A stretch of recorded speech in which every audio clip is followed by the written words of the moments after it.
Ready to start. Hello, I'm Layne Hartsell with the Korea IT Times, and I'm here with Derrick Jensen, American eco-philosopher, author, writer, activist. Welcome back, Derrick. Oh, thanks for having me. It's always good to talk with you. Today, let's explore this tremendous concept of the land is everything. Maybe Aldo Leopold is in there, John Muir, your work, and many, many other people that are working to protect the land and forest defenders, water defenders, and so forth. When I say a land ethic, what does this mean? Well, we can go at it from a bunch of directions. One of the directions would be um, self-interest, that um, people think that their food comes from grocery stores and their water comes from a tap. And that is our experience for most of us living in this time. But the truth is, it has to come from the land somewhere. And we forget that this culture, which has inserted itself between us and the land, is not the source of life. The actual source of life is the planet itself. And this is even true for, um, the most monocropped, artificial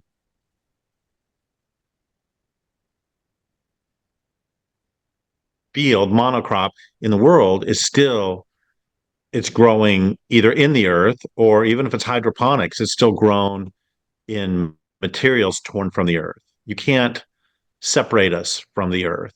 And our we we tend to think, okay, first off, because our experience is that the food comes from the grocery store, we tend to forget that that's not its ultimate source. And in addition, we tend to forget that we have overshot carrying capacity, and we are permanently reducing the capacity of the earth to support our species. And I so recently you sent me a photo of Tokyo, and I posted that on Facebook along with the commentary, "We're creating hell on earth." And I think that's pretty much all I said. And a bunch of people responded, "No, no, no, cities are really great. They concentrate people." But what everybody's forgetting is that the materials for a city have to come from somewhere. And it doesn't matter. And the wastes from the city have to go somewhere. They don't just disappear, and they don't just appear magically. So all of the bricks in New York City or Mexico City or Tokyo or Mumbai, it doesn't matter. Those bricks come from somewhere. And the sand for skyscrapers for concrete comes from somewhere. And uh, the food they eat comes from somewhere. The wood comes from somewhere. Their poop goes somewhere. And in the case of New York City, it used to be dumped in the ocean, but that was too destructive. And now they take it all by train down to someplace in Alabama, a poor place where the people are willing to receive the poop in exchange for money. And now they can evidently no longer sit outside, because the smell is so bad. But we forget that the planet itself is the source of everything.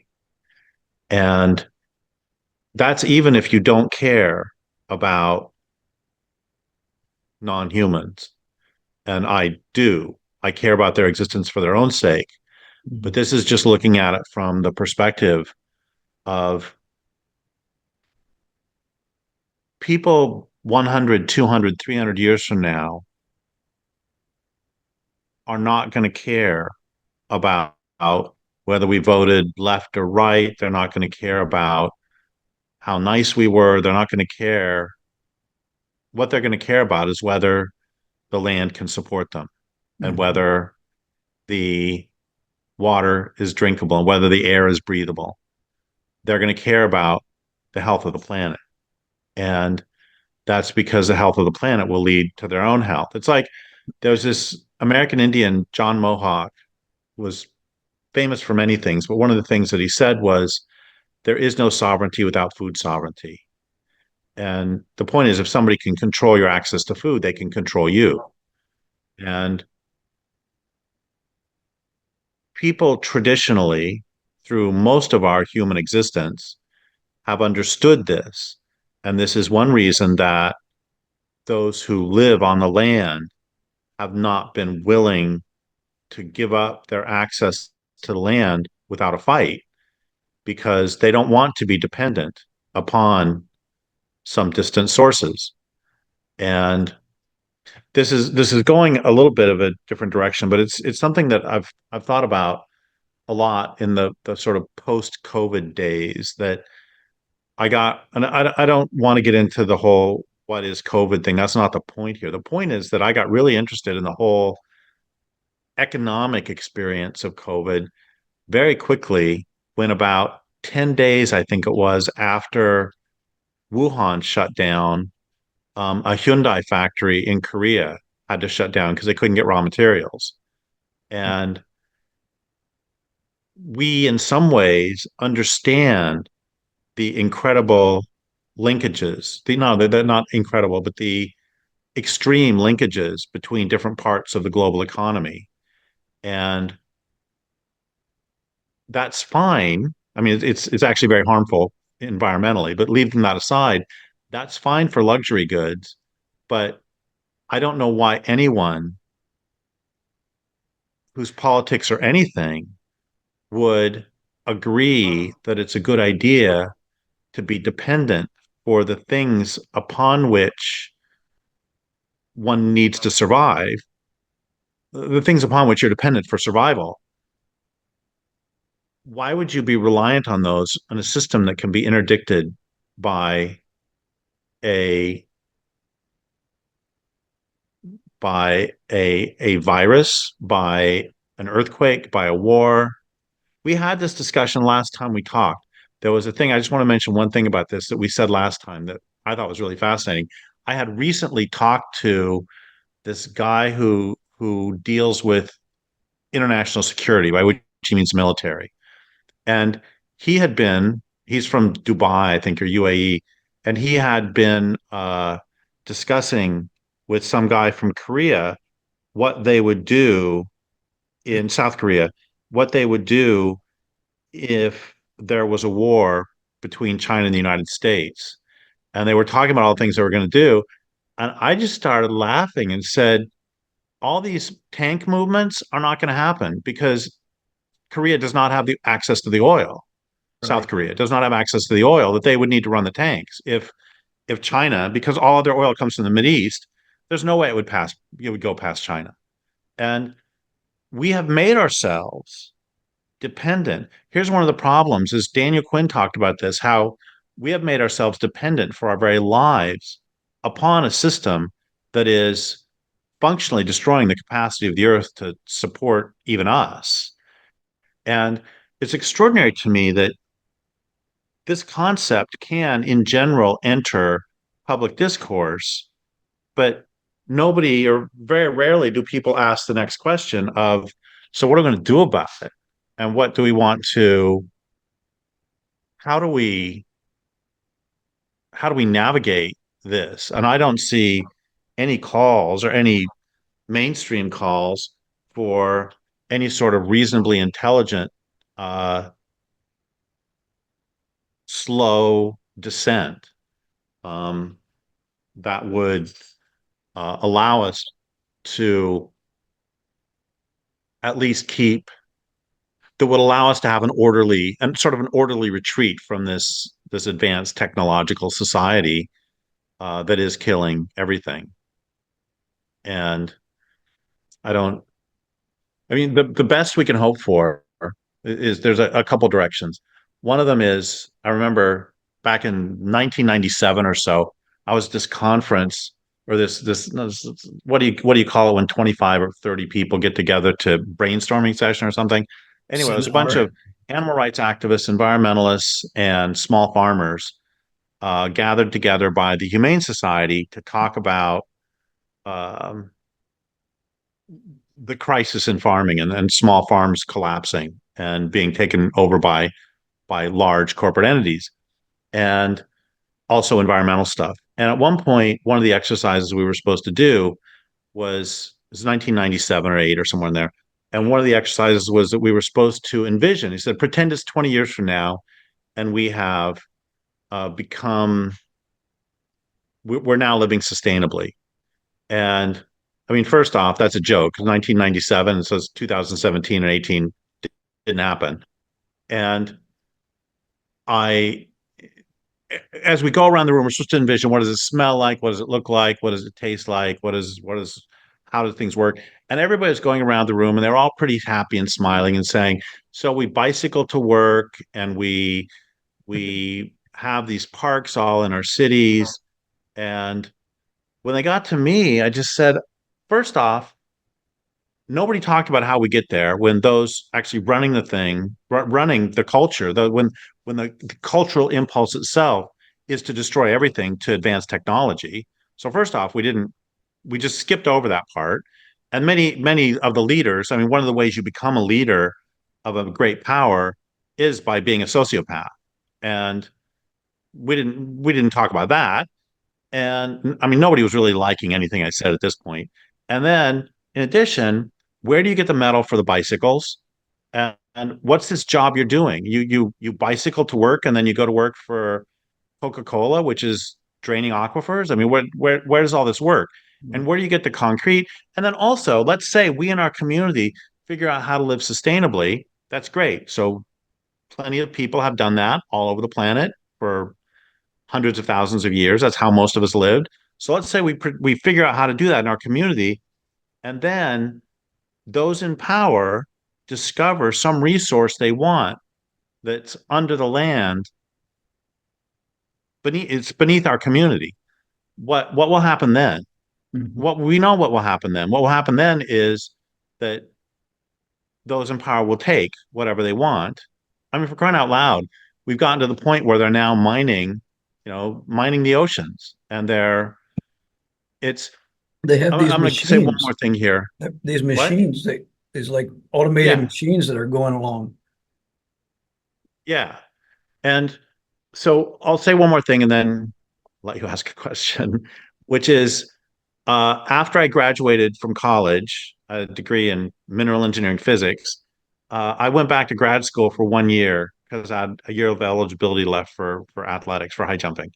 And I went in mineral economics. And the thing that I remember from my 1 year of graduate mineral economics is that if you have basically the difference between economics and mineral economics is economics deals with things like donuts. You know, you price the donuts and you figure out where the price is such that you can sell the most donuts, etc. And mineral economics does the same thing, except you're usually dealing with a finite resource. Because you always posit that if you have a donut shop, you can always buy more flour, buy more sugar. But in this case, you're dealing with and the key thing that they said, the key thing I remember is that with a finite resource like that, what you'll always do is you go for the easy stuff first. Mhm. So with oil, first you go with the stuff you can scoop up, Mhm. and then after that, you go for the stuff that you have to drill 10 feet, and then you go for the stuff you have to drill 1,000 feet, and then you go for the stuff that's offshore, and then you go for the stuff that is tar sands. So you go cheap stuff and more expensive. And we're down to the point where we collectively, not you and me, but we collectively are mining the oceans. That's how desperate. And I guess, so I said I was going to stop, but I'm not going to. I'm going to say another thing, which is all of my work from the beginning has been based on the understanding. All of my work is based on two things. One is the understanding that this way of life won't last forever, and when it's done, I would prefer there is more life on the planet rather than less. And the other thing it's based on is the ability to extrapolate. And these aren't even very difficult extrapolations. Right. It's not like, If, yeah, yeah, this is not like I developed the theory of relativity or something. It's just if there are uncountable salmon, and then there are a lot of salmon, and then there are not so many salmon, I see where that's going. And before we turned on the recorder, you were talking about the number of elephants who were yes, in that general region and how that has collapsed. And most people have never heard of the pink tusked black skinned elephants. The reason is because they went extinct a couple thousand years ago in China, and they went extinct with the development of the first mass agriculture. And it's like, so I can see these patterns. I can see that there are fewer insects than there were when I was a kid. I can see that there are fewer songbirds than when I was a kid.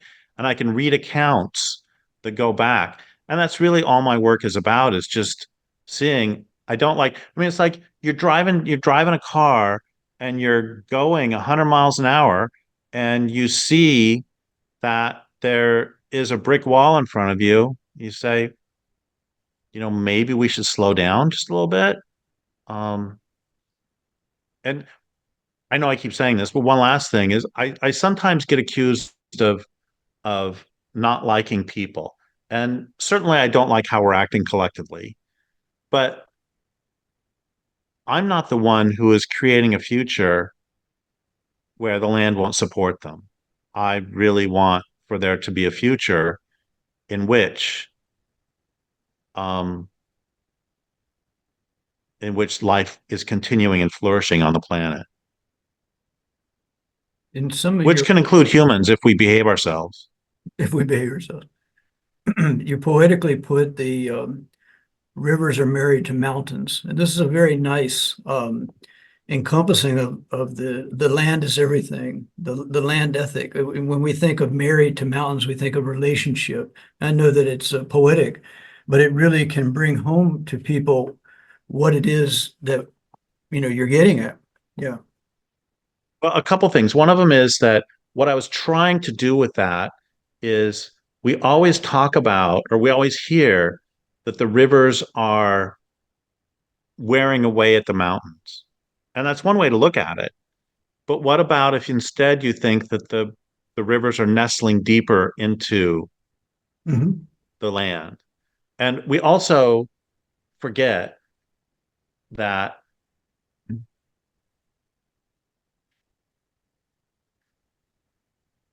when I say the land is everything, really all I'm saying is that what land use decisions would we make if we were planning on living in the same place for the next 500 years? How would you behave differently? If you are living in this region and you're planning on living here for 500 years, okay, so I got this really from an Okanagan Indian, that friend of mine back in the 90s, Jeanette Armstrong, who said, you know, we're we Indians have the same problems that white people do. Sure. We're Human not beings. different. We're human beings and we don't like each other sometimes. We don't get along. But the big difference is I recognize that my great grandchildren might marry your great grandchildren. So we have to figure out ways to get along. We're not moving away. Mhm. And let's just extrapolate that to the land. That if you're planning on living here for 500 years, you are not going to wipe out the salmon because your great great again, forgetting the salmon's beautiful right to exist for themselves and for the forest, your great great great grandchildren, et cetera, however many, may need to eat them. And I've said before that I became an environmentalist in many ways because I'm fundamentally conservative. by which I don't mean socially conservative. What I mean is, I just think it's a really bad idea to wipe out a species you might need to eat tomorrow. I think it's a really bad idea to do open air experiments where you dump endocrine disruptors all over the planet. I think it's a terrible idea. When I first moved here, so I'm at my mom's house now, but for 20 years I lived in a little cabin and sort of took care of my mom as she got older. And just outside the cabin is a pond. And the pond is not connected to it's a vernal pond. It's just water, the water table. And no inlets or outlets. And my mom at one point early on said, "Gosh, why don't you put in some goldfish? That'd be fun." And I didn't. And the reason I didn't is because it's a lot easier to not have to take out goldfish that you didn't put in than it is to take them out if they create a problem. And so it's And just, the kestrels are going to eat them within like a day. yeah, so I could have done it for that. Um, the point is, I think it's generally easier to to to not mess something up than it is to try to clean up the mess, Yeah. especially on a big scale. Which brings me to another thing that I've been thinking this whole time we've been talking that I wanted to mention. I love this line by David Ehrenfeld about how we made a fundamental thought error, which is because we can commit minor miracles, because we can create minor miracles, we presume then that we can create major miracles. And what he means by that is because we can do open heart surgery, which is a minor miracle, stopping Sure. somebody's heart and Sure. then starting it up again. And, you and I can talk from around the planet. That's a minor miracle. Because we can commit those minor miracles, we can sit in a car and go, we can sit on our behinds and go 60 miles an hour, or Mhm. we can sit on our behinds in an airplane and go 600 miles an hour. That's a minor miracle. Because we can commit all those, we think we can commit major miracles like manage a forest, like Right. manage the oceans. And there's absolutely no evidence. I mean, every forest that we've attempted to manage for extractive purposes we've harmed it. And you cannot. Here's another thing that leads to, which is that I love the line by John Livingston, there is no surplus in nature. And what he means by that, or what he meant by that, is that every body on the planet is someone else's food. Mhm. And every bit of food you eat is food that someone else can't eat. And that's okay. You're an animal. You consume things. We all need to get over that. There are shrimp or catfish or papayas that you eat that somebody else can't eat. Sure. And that's fine. But so how is the Zoom? Can you hear the dogs or not? I can't hear them. Oh, that's great because they're barking away because there's bears outside. And What so time it's are it's we it's at? great. We can Okay. 7:37 I got. Okay, I'll make a note of that so I can come back in. Go ahead. Okay. Anyway, sorry, what was I saying?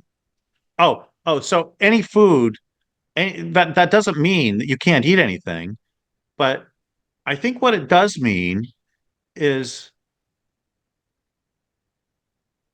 okay, so if you eat a fish from a river and then you poop it onto the land, that's not really any different than a bear eating a fish from the river and pooping onto the land. But if you take that fish and you sell it and it goes to Denmark or goes to Germany, then those nutrients have been removed from that system and or from Mhm. that community. Sure. And it's not a big deal if that happens once in a while. It's not a big deal for the world is big enough and forgiving enough for that to happen once in a while. But when it happens systematically, such that you're removing, a significant portion of the salmon in a river and taking all of those calories and moving them to Tokyo or New York City, that's that is a tremendous cost. It ends up I'm going to say that there's two ways, and the second way is more interesting. That it ends up that trees in salmon-dependent forests grow 3 times as fast when the salmon are there as when they aren't. Mhm. And that's how important those nutrients are to that forest. But actually, that's not the way to say it. The way to say it is salmon-dependent forests grow only 1/3 as fast when the salmon are removed. They're saying the same thing, but the difference is which one is the default? 3 times faster versus 1/3 as fast. And the default is, of course, that they evolved with the fish. Mhm. Anyway, I'm getting way off topic as usual. It also reminds me where in the plains, the Great Plains of the United States, the U.S. grows corn and then dumps it onto Mexico. But Mexico is a land race, so you're stripping the lands already. Well, they are already stripped in the United States. You're taking this corn, dumping it back on Mexico, but that's the land race for corn. They know how to grow it. It's really messed up. When that's how it gets out of Well, there, balance, I think.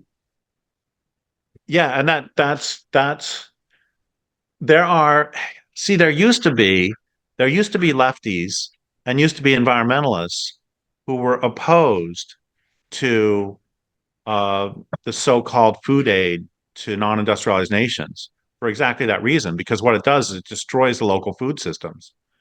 Sure. And the left has been almost completely captured by globalization, by pro-globalization forces, so that I don't hear that discussion about the destructiveness of US exports and US so-called food aid.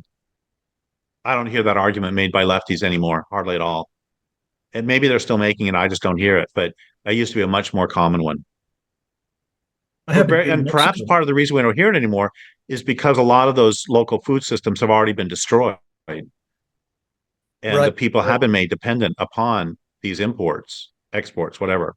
What, it's interesting what you're saying because the anthropologists also point out that, there's different kinds of anthropologists, and we can get into that another time, but what they were doing before France and before all of the scale up of all the chemical in agriculture, they measured the hunter-gatherer type of quasi-settlement type indigenous people compared to production in France for agriculture and well-being and so forth.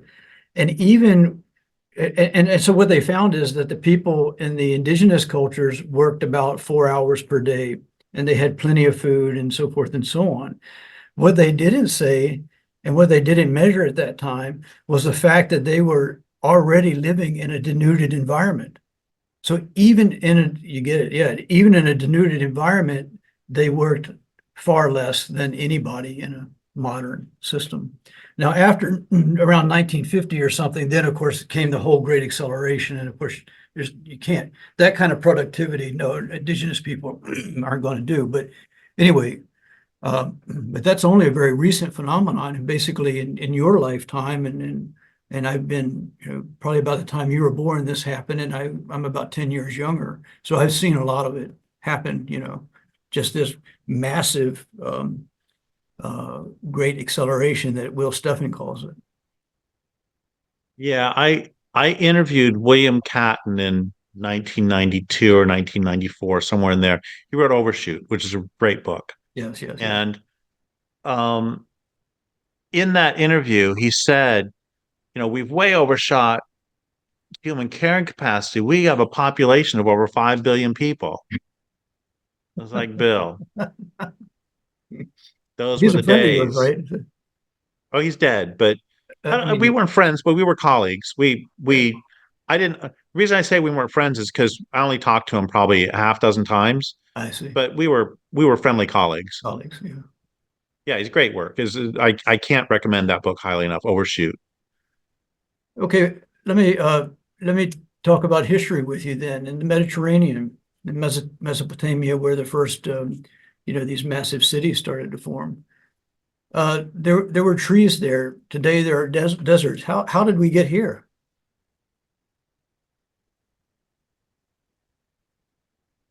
I So when you see. say how, are you meaning sort of uh philosophically, or are you meaning physically? Because we can talk about any of these levels. Right.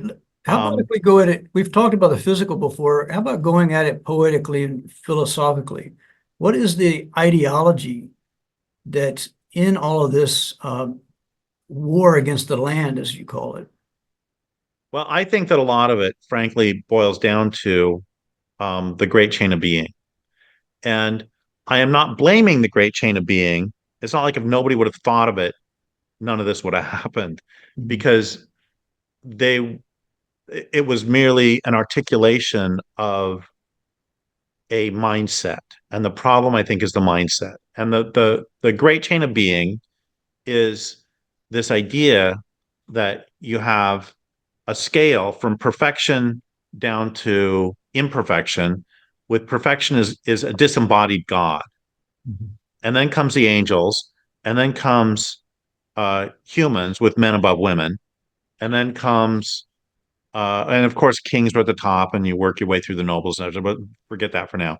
So God disembodied, angels, humans, non-human animals, plants, uh, soil, basically.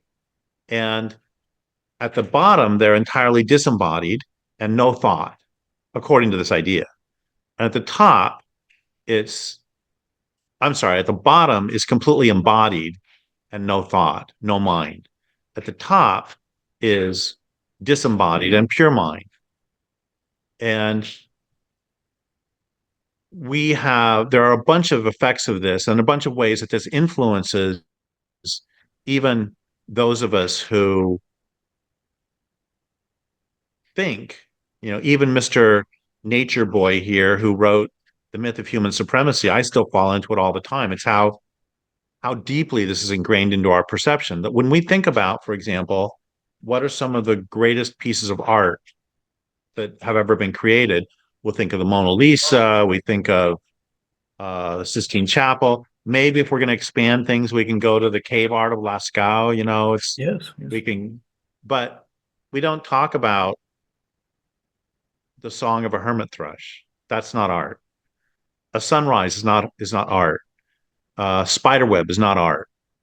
And anything created by the human mind, that can be art. Anything created by nature is not cannot be art because it's not purposeful. They didn't do Mhm. it on purpose. So we say.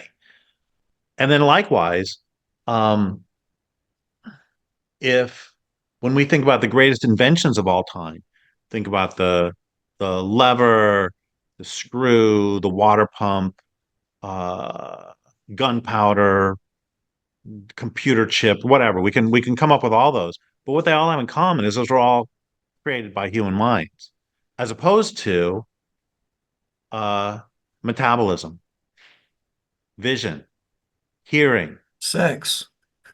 sex. Given a Well, choice between that's fun. gunpowder and sex, I'd rather have sex. I think so. And and those were created, but those aren't considered inventions. Another big one that I like to think about is proprioception.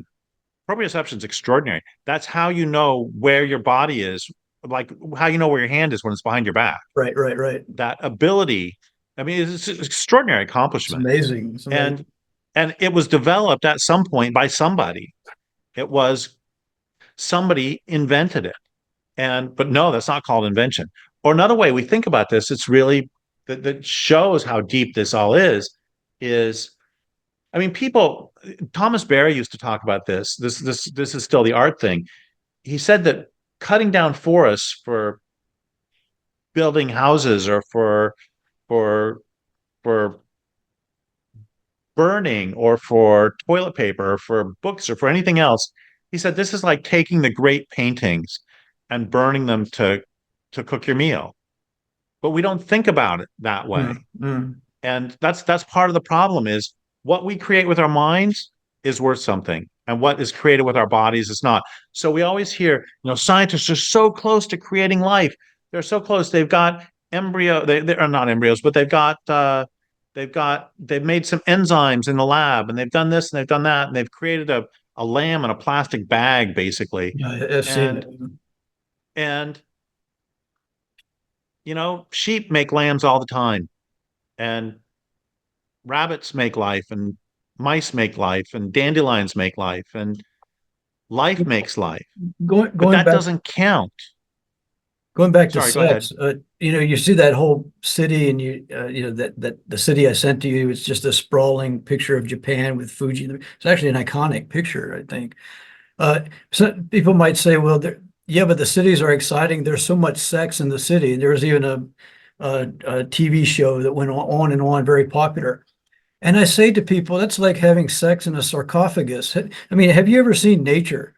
I mean, the amount of sex that goes on here on my farm per day is beyond anything that happens in all the cities at one time. It's crazy the thinking that goes on. The other thing is Especially, yeah, especially when we include plants. right, right, I mean, every bee is carrying, carrying pollen from. I mean, that's plant sex, or the ones who are wind pollinated. They throw it out there, and right, right. we'll see what happens. Yeah, there's lots of sex going on out there.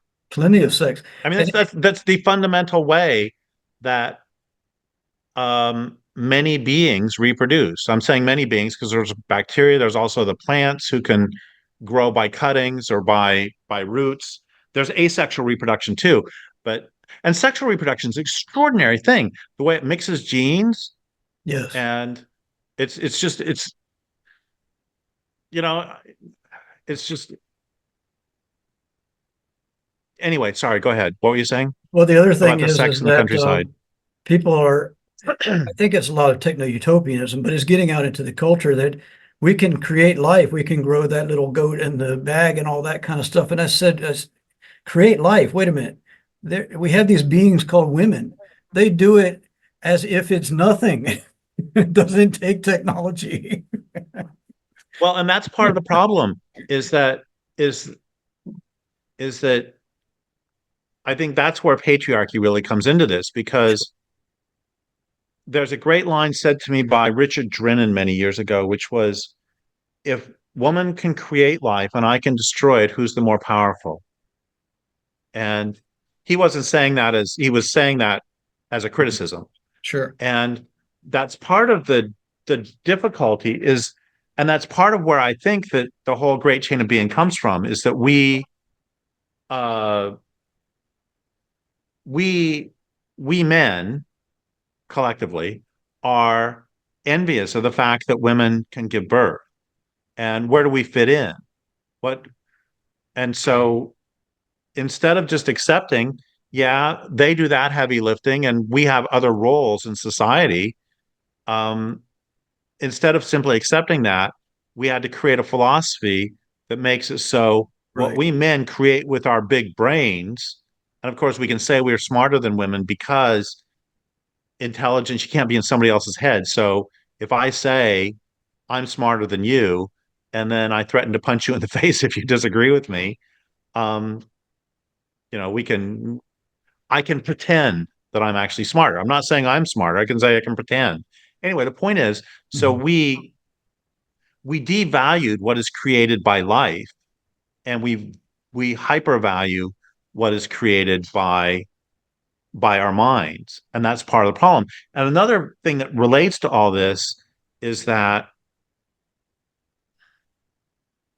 oh, this is a discussion we can have another time. It's too big to get into it tonight, but I think we have an inherent need for a belief in something. I think we have an inherent need for some form of religion.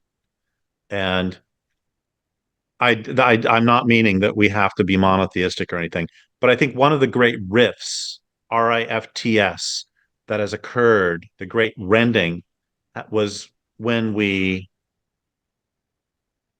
went from perceiving divinity or the great mystery or the great everything, the great power, whatever, Mhm. as immanent in the earth and moved it to a distant sky god. And I think that moving it from being inherent in every act of procreation and every act of eating and every act of simply being, when we moved it from being there to being somewhere out there, that was the hard part. And I don't think it was very hard to move from that to just perceiving the whole world as not being sacred at all. Right. And that's been part of the difficulty too, is that we have through thousands of years now grown to perceive non-humans as, and also many humans, as not having lives that are worth anything to them. So people can just go cut down an infinitude of trees. I'm not saying that nobody, again, we are animals and we consume things. And no matter whether you're eating, well, we're going to take papayas out of this equation because when you eat a fruit, that's actually a different thing since you and the fruit are cooperating by you then tossing Right. out the seeds or Right. excreting the seeds. But when you consume, doesn't matter if it's a head of lettuce or if it's a or if it's a shrimp or a catfish, you're consuming them, and at some point you're going to get consumed too. And and by the way, that's part of the payment for having a life that has sex, because if you have sexual reproduction, it means the old line has to die. Um, Mhm. Bacteria, since they split, they can theoretically live. There could be a line that actually lives forever, Right. because they have a different. That's a whole nother subject. Anyway, so I think part of the how did we get here? Part of it was by valuing only what humans create and valuing. I mean, on the instead of the physical level, we're talking about the sort of psychological, spiritual, or epistemological level, the poetic level, like you said. Part of it is by, I mean, you were quoting before we started recording, you were quoting the beginning of Aristotle's Politics. And why Mhm. don't you give, the four sentence version of that again? Because that's the same story, really, is what we're talking about right now. Well, sure. Plato started the Academia there in the Grove, and he had asked at the time what happened to all the trees in the Mediterranean and so forth. He was knowledgeable about the Levant, and then Aristotle, his student, had written in the Politics about the philosopher, the location of the philosopher and philosophizing is in the city. And the politic is the people of the city, and that's where we get politics from. And he goes on about, this kind of praise of city life and so forth. I think Aristotle probably understood nature. I mean, at the time, we have to remember those cities weren't very big. They weren't like what we have today, but it was this kind of flourishing of human intellectual capacity, and in the city, uh, they had found a way that a small group could live off of a lot of other people and have a lot of leisure. Whereas different before that, they had all these massive networks all across from Southern Europe all the way down to the Zagros up into Iran today. They had this massive network of people moving about. It wasn't like isolated tribes, three or four or 10 here and there, and they were moving about. It would look like today, like those folks in Mexico that walk around in the forest. They're literally their whole lives are walking from place to place.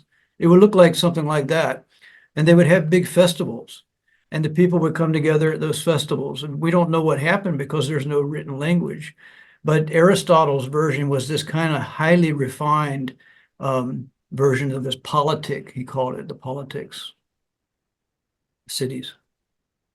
Which is we just have that on steroids. Right. That's that's been the argument that has been made, uh, even quite baldly in defense of empire, is what the countryside gives to the city is raw materials, and what the city gives to the country is culture. Right. And that's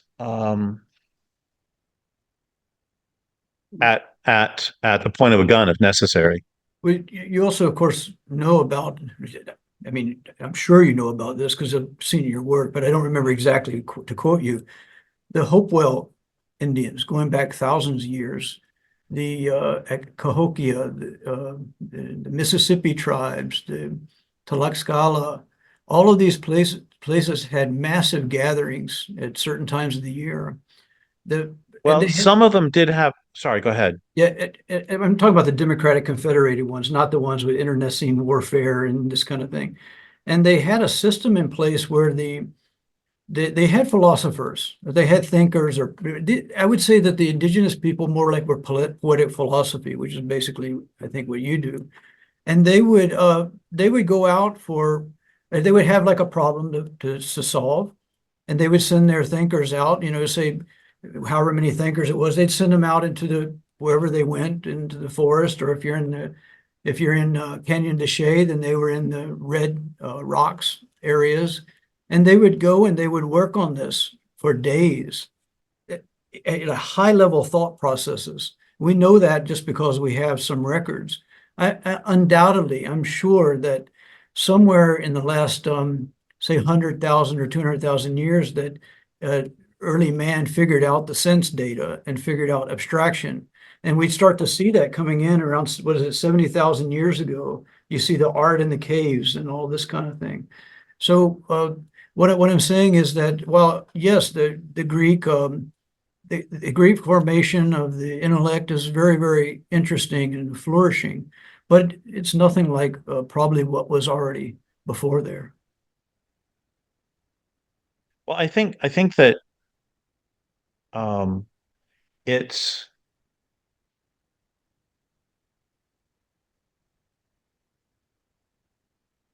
I think we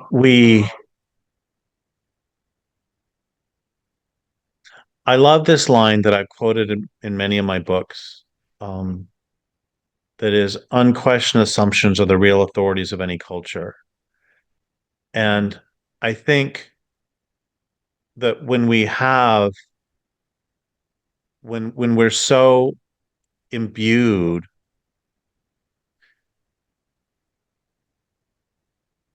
what was it? Donald Rumsfeld, um, he was what, Secretary of Defense or something for Right. back under Bush. Mhm. And a lot of the lefties and liberals love to make fun of the thing that he said about the known unknowns and the known knowns. Yeah, he started But to get into a recursion, didn't he? it was actually I thought a pretty astute statement that basically said that there are known unknowns. There are things that we know that we don't know, and there are also unknown unknowns. Those are things that Mm. we don't know that we don't know. Right. And again, I didn't and don't get me wrong, I didn't like Rumsfeld, but I didn't think that making fun of him for that was necessarily fair, because I think that's actually quite astute. It was. And it's true for us in general, but I think we can know it is hard for us to know, given our training, it is hard for us to, for example, acknowledge plant intelligence, or hard for us to accept that a river may be sentient. I mean, or a mountain may be sentient, or a mountain may. I mean, that's just silly. That's just absurd. And I'm not saying it is absurd. I'm saying that it's we can't even imagine. And if your entire so I've lived on this land for 25 years, and there's the path between my mom's house and my cabin that I've done the math several times. I never can remember it. It's like I've walked that path probably 35 or 40,000 times in the last 25 years, because a couple, three times every day. And and I still see new things. And Mm. I can see, sometimes I'll see something and I can make some deductions about, oh, there was, some, oh, like if I see a wet spot that goes like this down the path, that was where a bear peed when walking. And And I probably have, and I'm not valorizing indigenous people here. I'm just saying what we do and don't know. I probably have the tracking capacity of a 3-year-old who lived on the land. Oh, a great example. This guy. So when I lived in Spokane, there were these two people who took me out hunting.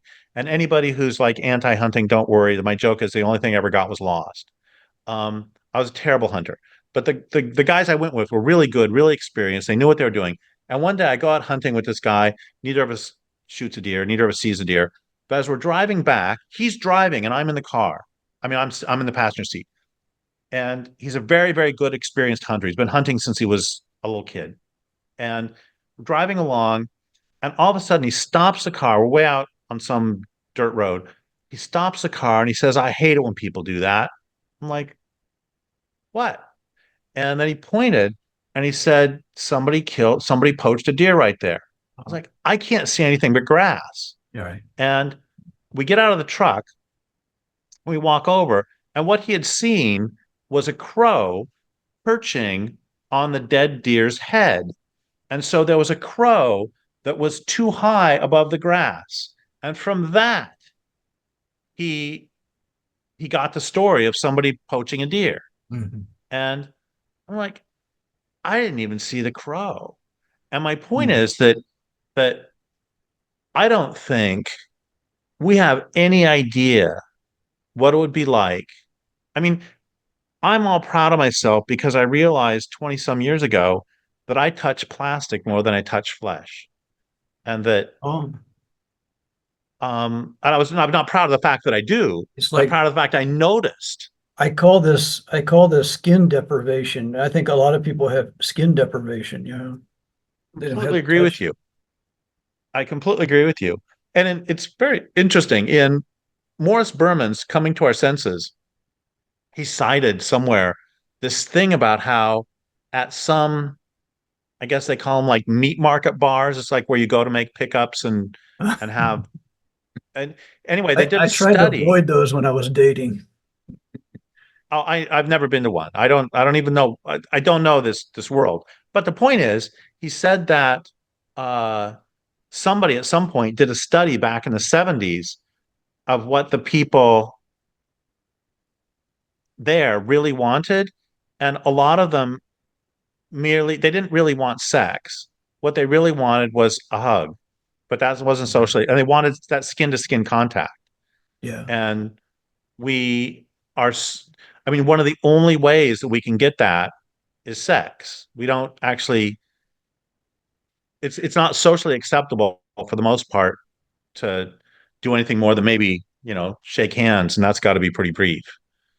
And Do you remember when YouTube started? I'm sorry to interrupt. Do you remember when no, YouTube no, started? go ahead. Before it was bought, there was when YouTube first came out, there was a guy, I think this may have been the first one. He had this sign, he held it up called free hugs. This, Oh, I vaguely remember that. yeah, it was such a beautiful thing, and he would give hugs to people. Yeah. So, so my point is that I think we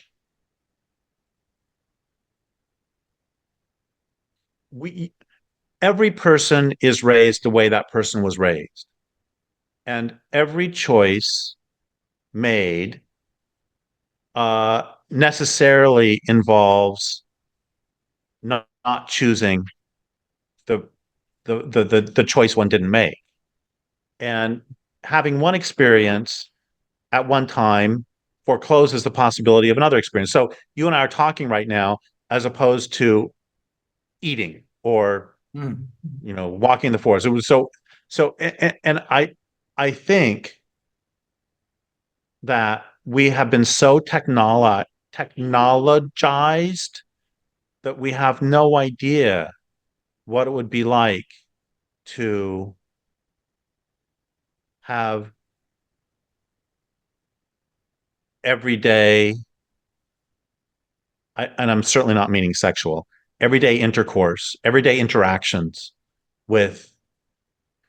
So I see bears every day, and um, I I slowly get to know them, and um, and I'm not afraid of them. Oh, here's another example that this is kind of funny.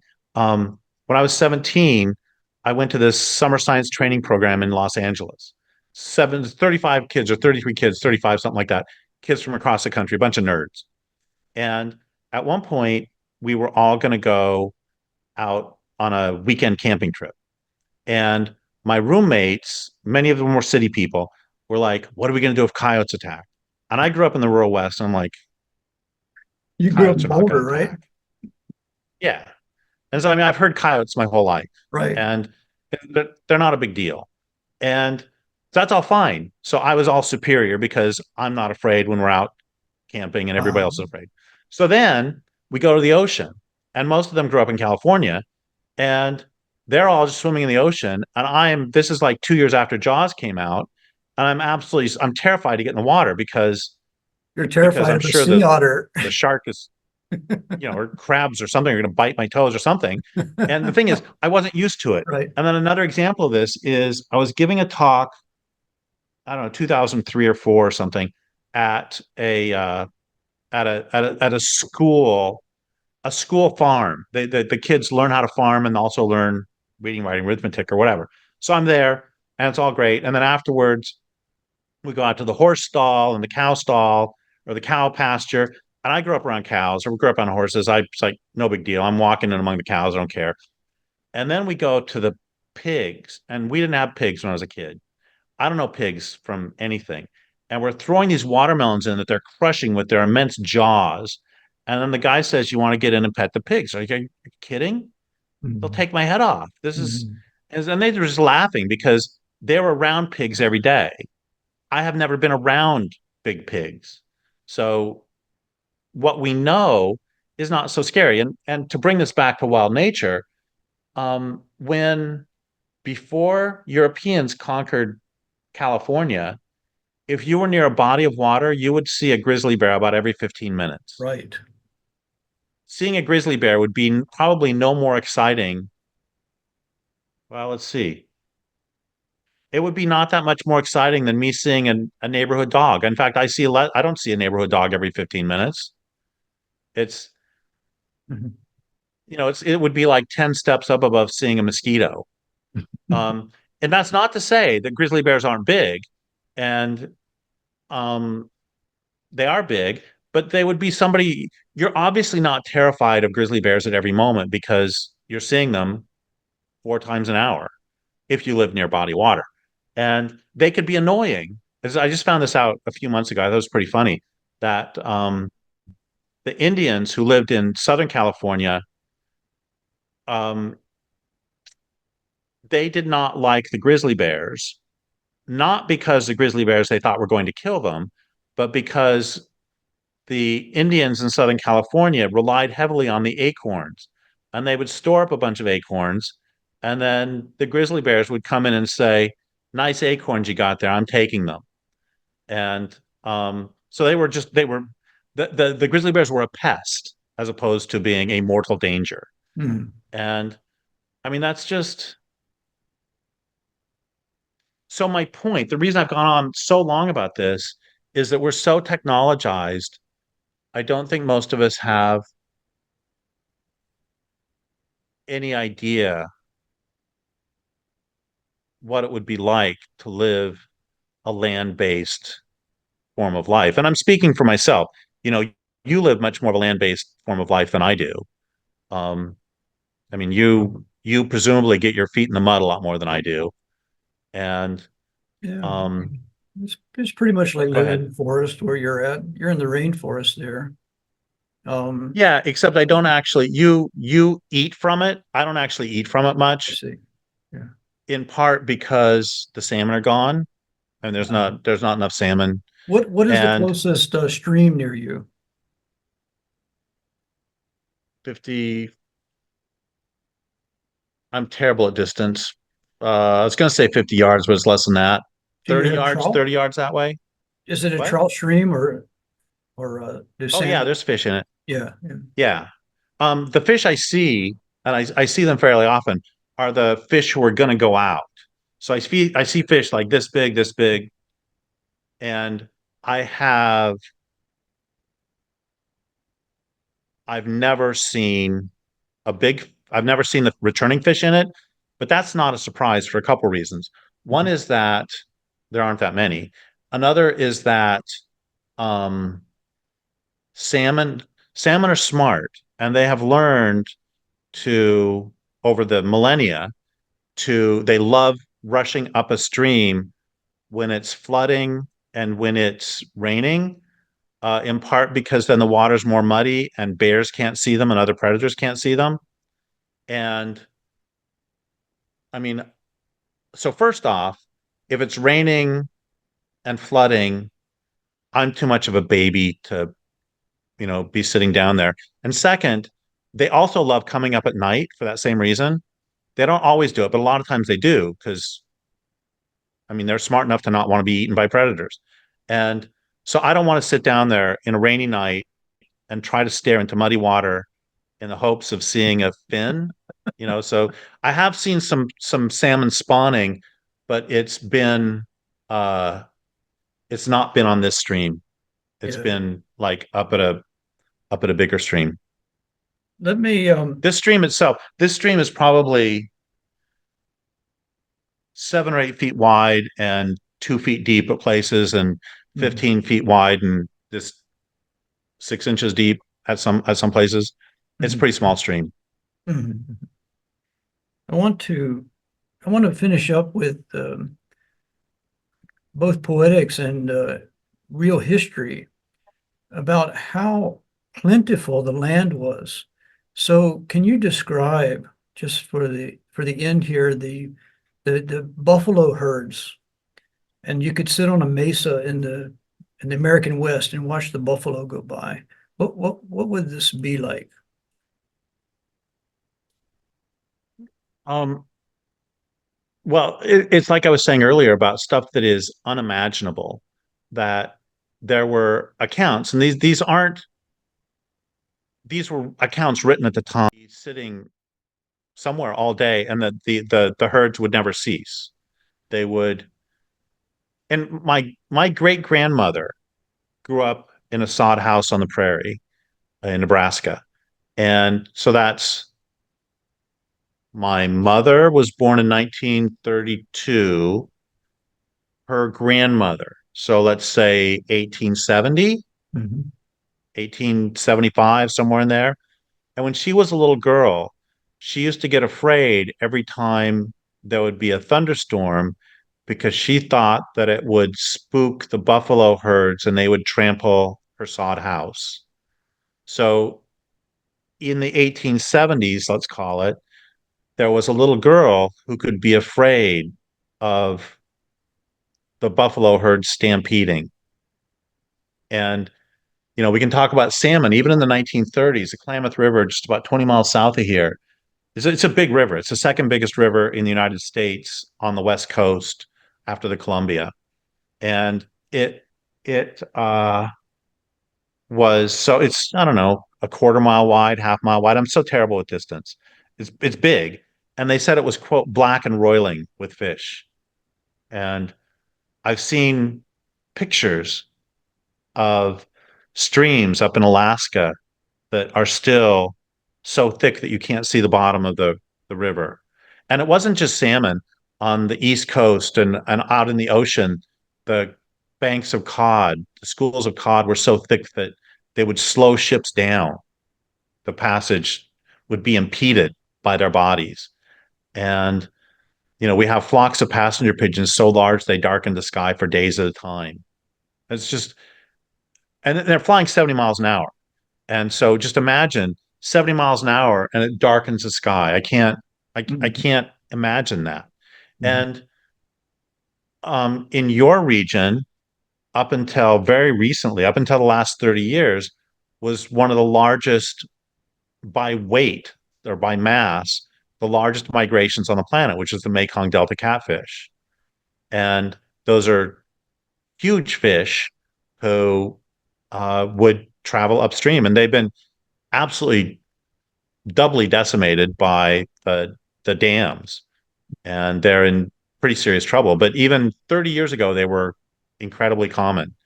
And this But is you said true. This that's is the what I meant to, largest by mass migration of animal, right? Is that right? Something like that? um, not in the sea. If we Oh, in exclude the the sea. ocean, Okay, okay. But and in so what this means river. is by mass, it was larger than the Serengeti plains we've all seen. Mhm. It's I was stunned when I read that. Sure. And the just the absolute fecundity is I I recommend one book I really recommend people read is Sea of Slaughter by Farley Mowat. And that book is for North America, Mhm. has a it basically is just contemporary accounts of how many fish there were, how many birds there were, and what, accounts of people would close their eyes and shoot a gun up and they would hit 15 Eskimo curlews. Mhm. And the fish coming up to spawn in the sand would be so thick that the horse carts that were used to take them away would go up to their axles in the fish eggs. Mhm. And there would be so many fish that the fish are like waiting out for a couple of hundred yards into the ocean for their chance to come in on a wave. And Mhm. they just can't make it because of all the other bodies. It's I would not believe this. If I were listening to an interview, I would Mhm. not believe it. But just read Farley Mo. And by the way, a book I want to do, it's I got to find time to do it, is I want to do a similar book for basically the entire world that has what it was like, what Iraq was like before not Western civilization, but civilization itself. Like you said about the elephants, Mhm. I have various problems with doing this book in that I don't know how to organize it and I don't know what scale to do because if you go down, you can't write a book like that that goes down to every river, every small stream, every Mhm. watershed. So at what level would I take it? Because you get a country, I mean, almost any country. I mean, here it's radically different. I live on the coastal plain, 3 miles from the ocean, and if you go about 3 miles inland, it's the first range, and the geography is completely different, which means the ecology is completely different. 10 miles up, 10 miles east. And at what level am I going to do that when I write that book? Because I it would see. be absurd to try to write that where you do this for every county, every little watershed. So I got to figure that out. But once I do that, I want to do that so I can discuss, like you said, those great herds of elephants and the fact that where there used to be tigers, where there used to be um, orangutans, where did they go? How far? What was their range? And I want to do and how are the fish in your local rivers there? How are they now compared to what they were 100 years ago, 500 years ago, 1,000 years ago, 10,000 years ago? And um, I think that that would be because we have absolutely no clue how incredibly impoverished is the world that we're seeing. And we have no clue because we have no baseline. I mean, there's that classic phrase about this declining baselines, which is Right. where you don't know that this takes us back to Donald Rumsfeld. This is the unknown unknowns. How do you know what you don't know? How do you know what you've never experienced? And that's not just true for human community, but it's true for these non-human communities, especially. Mhm. Mhm. So a world gone by, and as you say, I hope we can salvage, as much of that as possible. And nature regenerates, obviously. Everybody knows this now, including anybody in the cities, not just wildlife biologists. We know nature regenerates because what was it, a few months, 3 months into the pandemic, wildlife is back in the city. I mean, like really, like serious. Plants are overgrown, it's there. Well, that's the good news. The good news is that Most of the work that we have to do is just letting it alone. And regrowing a forest is actually, for the most part, pretty easy. Just leave it, just walk away. That's not always true. I have a friend who does plant restoration work in India, and when there's a tea plantation that her organization is going to rehabilitate, they just leave it. They don't do anything Mhm. because the tea plants actually make nice nurseries for the other plants. On the other hand, when their organization acquires land that has wattle on it, it's a invasive from Australia. They have to go in and tear it all out and probably herbicide it because the wattle is impenetrable. And See. and so the point is, for the most part, I'm not. It's like a friend of mine says, one size fits one, and every place is different. But for the most part, what the forests really need, what the grasslands need, they just need to be left alone. That's the good news. The bad news is that this doesn't mean that everything's going to be okay because you know I'm sure that you have in your life gotten a cut, and I'm sure that this cut uh, healed itself, and you didn't even have to think about it. And that's a pretty extraordinary thing too. That we don't. Our mind didn't do that. Our bodies did it. They know how to heal themselves. But if you lose too much blood, you die. And it's the same with the forest. The forest can take a lot of damage, but if you push it too far, you got North Africa, you got Italy, you got Greece, where Mhm. the forests are in human terms never coming back. Mhm. And um, so that's the thing. Again, the good news is, you look at Chernobyl and the wolves are back and the beavers are back, irradiated but back, and nature can come back. But if you push it too far, that's not the case. Yeah, it takes rewilding, and there's a whole body of knowledge that can deal with that. We know what to do, which a lot of it is getting it into place and then letting it go. I've been speaking with American philosopher Derrick Jensen, poet, I should say, poet philosopher, also my teacher, and he has a book called Bright Green Lies with talking about the co-optation of renewable energy and that whole thing. I highly recommend the book. Thanks a lot, Derrick.